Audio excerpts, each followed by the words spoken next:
बोलो जयकारा बोल मेरे श्री गुरु महाराज की जय। झूठे सुख को सुख कहे, मानत है मन मोद। जगत चबे ना काल का, कुछ मुंह में कुछ गोद। भाव ये है कि मनुष्य मायावी पदार्थों के पीछे भाग रहा है। अब ये जब मायावी पदार्थों के पीछे हम जाएंगे तो हमारा क्या होगा, हम काल के मुख में चले जाएंगे। काल एक ना एक दिन तो आप रोज देखते हो कि दुनिया जा रही है, एक ना एक दिन तो हमें भी जाना है। तो ये काल के मुख से बचने के लिए हमें नाम जपना पड़ेगा, भगवान का नाम लेना पड़ेगा, संत महापुरुषों की शरण में जाना पड़ेगा, सत्संग में जाना पड़ेगा, तभी हम काल से बच सकते हैं। हम तो संसार में देखो यही लगे हुए हैं कि हमें कहाँ से फ़ायदा हो, बस इसी चीज़ में लगे हुए हैं। अगर किसी दूसरे का कितना भी नुकसान हो जाए तो हम उसकी परवाह नहीं करते। हम तो अपने फ़ायदे की सोचते हैं कि देखो हमें 100 रुपये का फ़ायदा हो गया और दूसरे का अगर 1000 रुपये का भी नुकसान हो गया तो हम परवाह नहीं करते। हम कहते हैं हो गया तो हो गया, हमारा तो 100 रुपये का फ़ायदा हो गया ना। पर ये जो चीज़ हम करते हैं ये हम अपने कर्म बना रहे हैं। अब ये 100 रुपये का जो हमें फ़ायदा हुआ, ये फ़ायदा नहीं, ये हमारा हज़ारों रुपये का नुकसान हो गया। जिसका 1000 का नुकसान हुआ उसको तो भगवान ने फिर 10,000 का फ़ायदा कर दिया। और हमने 100 रुपया का फ़ायदा सोच कर हज़ारों का नुकसान कर लिया। देखो हम जब भी बैठते हैं तो हम ये सोचते हैं कि देखो हमने ये 100 रुपया उससे हेरा फेरी से कमाया, हमने ये उसको चीट किया, ये हमें मानसिक परेशानी बन गई हमारे लिए। जब मानसिक परेशानी बन गई तो हमारे घर के अंदर भी कला पड़ने लग गई। घर में भी अगर बैठते हैं, क्योंकि मानसिक परेशानी से घर के अंदर लड़ाई होती है। जब घर के अंदर लड़ाई होगी तो हमारा शरीर भी खराब हो जाएगा। जब शरीर खराब हो जाएगा तो इसको बीमारियां लग जाएंगी, तो उसके ऊपर हमें दवाइयों का पैसा खर्च करना पड़ेगा। हमारी तो सारी मानसिक खराब हो गई ना। तो हमें हमेशा सबके लिए अच्छा सोचना है, अच्छा करना है, अच्छी कमाई करनी है, जिससे कि हमारी मानसिक शक्ति जो है खराब ना हो। ये तभी खराब होती है जब हम अपना फ़ायदा सोचते हैं। आप भगवान के ऊपर छोड़ दो और अपना कर्म करते जाओ, देखो आपको कितना फ़ायदा होता है और कितनी आपको खुशी मिलती है, आपके परिवार में कितनी खुशी रहती है, आपके जीवन में कितनी खुशी रहती है। खुशी उसी के जीवन में रहती है जो ईमानदारी से अपना कमाई करता है और सबके लिए अच्छा सोचता है और सबके लिए अच्छा करता है। अब देखो भगवान कृष्ण जी जो थे वो कौरवों पांडवों के पास गए और जाके उनको बोला कि देखो भाई ऐसे करो, आप पांडवों को 5 गांव दे दो, 5 गांव दे दो ताकि ये शांति से रह सके। अब दुर्योधन कहता है कि मैं 5 गांव नहीं, एक सुई के जगह भी नहीं दूंगा। उसने भी देखो अपना फ़ायदा सोचा, दूसरे का नुकसान किया। अब वो भगवान से विमुख हो गया। भगवान ने तो चाहा था कि देखो ये लड़ाई ना हो। अगर लड़ाई कहीं पे भी होती है तो सिवाय नुकसान के वहाँ पे और कुछ नहीं होता। फ़ायदा कभी भी लड़ाई झगड़े में नहीं होता। बड़ी कोशिश की भगवान ने, पर भगवान ने कहा क्यों कि ये भगवान से विमुख हो गए हैं जो कौरव हैं, तो ये तो इनको तो काल के मुख से कोई नहीं बचा सकता। तो जब अर्जुन को बोला कि चलो भाई लड़ाई के युद्ध में लड़ो, तो लड़ाई के युद्ध में अर्जुन ने लड़ने से इनकार कर दिया। अब फिर भगवान ने उनको अपना विराट रूप दिखा के बताया कि ये तो भगवान से विमुख हो गए हैं और ये देखो सब काल की तरफ जा रहे हैं। तो तब अर्जुन ने लड़ाई लड़ी और उनको जीता। तो देखो जो भी भगवान से विमुख हो जाता है उसका हाल बुरा होता है। तो जो भगवान के साथ लगा रहता है उसका हाल अच्छा हो जाता है। अब देखो वो 5 पांडव थे और कौरवों के पास हजारों लोग थे, करोड़ों लोग थे, इतना पैसा था, इतनी शक्ति थी, फिर भी वो फेल हो गए, फिर भी वो हार गए। तो ऐसे ही देखो भगवान श्री रामचंद्र जी हनुमान जी से कहने लगे, हनुमान जी क्या बात है, आप तो पत्थर फेंकते हो तो कहते हो जी ये तर जाता है, हमारा नाम ऊपर लिख दिया और तर जाते हैं। कहते हैं लाओ हम भी एक फेंके। जब भगवान श्री रामचंद्र जी ने पत्थर फेंका तो वो डूब गया। तो हनुमान जी से पूछा, हनुमान जी ये क्या बात है?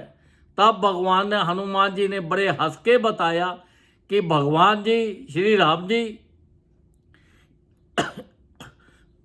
ये पत्थर वही तैर रहे हैं जिनके ऊपर आपका नाम लिखा हुआ है, जिसको आपने फेंक दिया वो कैसे तर सकता है? तो देखो इसी तरह हमारे जो श्री गुरु महाराज जी हैं, उन्होंने जो हमें नाम दिया हुआ है, हम उस नाम को जपेंगे तभी हम तर पाएंगे, तभी हम काल के मुख से बच पाएंगे, ये 84 लाख योनि से तभी हम बच पाएंगे। अगर हम नाम नहीं लेते, हम ये सांसारिक चीज़ों में फंसे रहेंगे, तो फिर देख लो कि हमें 84 लाख योनि से कोई नहीं बचा सकता और हम काल के फिर ग्रास बन जाएंगे। तो हमें जब भी देखो, इंसान करता तो है, जाता है सत्संग में, सब कुछ होता है, पर उसका ध्यान कहीं और ही होता है। हमें श्रद्धा के साथ, विश्वास के साथ हमें सत्संग में जाके भजन सुनने हैं, हमें सत्संग सुनना है। हमारा ध्यान कहीं और होता है, हम सुनते कुछ और है, तो इसलिए हमें उसका लाभ नहीं मिलता। हमें ज़्यादा से ज़्यादा सत्संग में जाना है और अपनी सत्संग में जाएंगे तभी हमारा मन निर्मल होगा, तभी हम कोई गलत काम नहीं कर पाएंगे और हमेशा सबके लिए अच्छा सोचेंगे, अच्छा करेंगे, तो हमारा जीवन सफल हो जाएगा।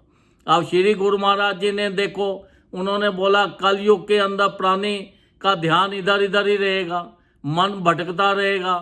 अब इस सब चीज़ों को उनको बड़े आसान तरीके उन्होंने बना दिए। 5 नियम, श्री आरती, पूजा, सत्संग, सेवा, सिमरन और ध्यान, जो श्रद्धा सहित करे निश्चय वो कल्याण।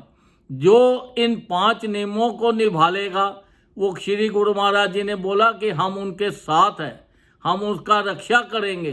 पर आपको विश्वास के साथ, आप सत्संग में तो जाते हो पर आपका ध्यान कहीं और होता है। सत्संग का कई लोग देखो सत्संग सुनते भी हैं, पर सुनने का तभी फायदा है अगर आप उसके ऊपर अमल करो। तो अगर अमल ही नहीं किया, इधर तो सुन लिया कि किसी को चीट नहीं करना, किसी को ब्लफ नहीं करना, किसी को निंदा नहीं करनी, और जैसे ही सत्संग से बाहर गए और फिर उसी चक्कर में फंस गए कि भैया हमें फ़ायदा कैसा हो रहा है, ये हमें फ़ायदा हो रहा है, सत्संग सुन लिया, पर हमें फिर वही गलत काम करने शुरू कर दिए।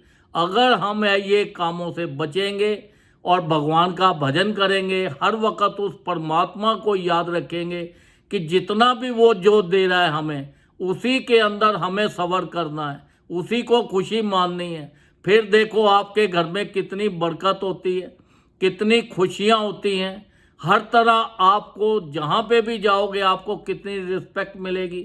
ये तभी सब चीज़ें मिलेंगी जब आप भगवान का भजन करोगे और अपना मन को कंट्रोल करोगे कि ये मन को किसी गलत रास्ते पे नहीं जाने देना, इससे कोई गलत काम नहीं करना, क्योंकि ये संसार की जो चीज़ों के लिए हम कर्म करते जा रहे हैं, ये कर्म हमें नुकसान देंगे, फायदा नहीं देंगे। अगर जो अच्छे कर्म करते हैं तो वो तो हमें सचखंड ले जाएंगे, क्योंकि हमारे साथ जाने वाली पूंजी वही है जो जितना हम नाम जप लेंगे, जितने अच्छे कर्म कर लेंगे। तो अगर हमने अच्छे कर्म ही नहीं किए, हम तो संसारिक चीज़ों में फंसे रहे, तो फिर तो हमारा हाल देख लो जो भी होगा। आप रोज़ देखते हो कि काल के मुख में सब जा रहे हैं। तो बड़े विरले भगत होते हैं, बड़े विरले लोग होते हैं जो उस परमात्मा के साथ अटैच होते हैं। जैसे चक्की होती है, चक्की में तो देखो जितने भी गेहूं गया सब पिस जाते हैं, जो किल्ली के साथ लगे रहते हैं कुछ दाने होते हैं, बाकी तो सब पिस जाते हैं, आटा बन जाता है, वही बच जाते हैं। तो ऐसे ही जो गुरुमुख है, जिनके ऊपर श्री गुरु महाराज जी की इतनी अपार कृपा हो रही है, वो दर्शन दे रहे हैं आपको, आपके लिए सत्संग आश्रम बनाए हैं और आपको नाम दान दिया है, तो ये तो आप लोगों की बड़ी अपार कृपा है सबकी, हमारे सबकी। क्योंकि हमारे ऊपर उस परमात्मा ने संसार के अंदर आकर मनुष्य रूप धारण करके, संत महापुरुषों का रूप धारण करके और हमारे जीवों का कल्याण किया है। कल्याण करने के लिए उन्होंने जगह जगह आश्रम बनाए, नाम दिया, और उस नाम को जप के ही अगर हम जपते रहेंगे तो हमारा लोक और हमारा परलोक दोनों सुखी हो जाएगा, और हम इस जीवन में भी, संसार में भी खुशी रहेंगे और परलोक में भी खुश रहेंगे।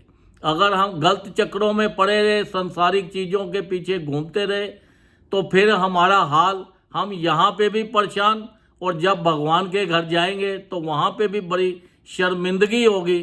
फिर हम सोचेंगे ओहो हमने बहुत बड़ी गलती कर ली।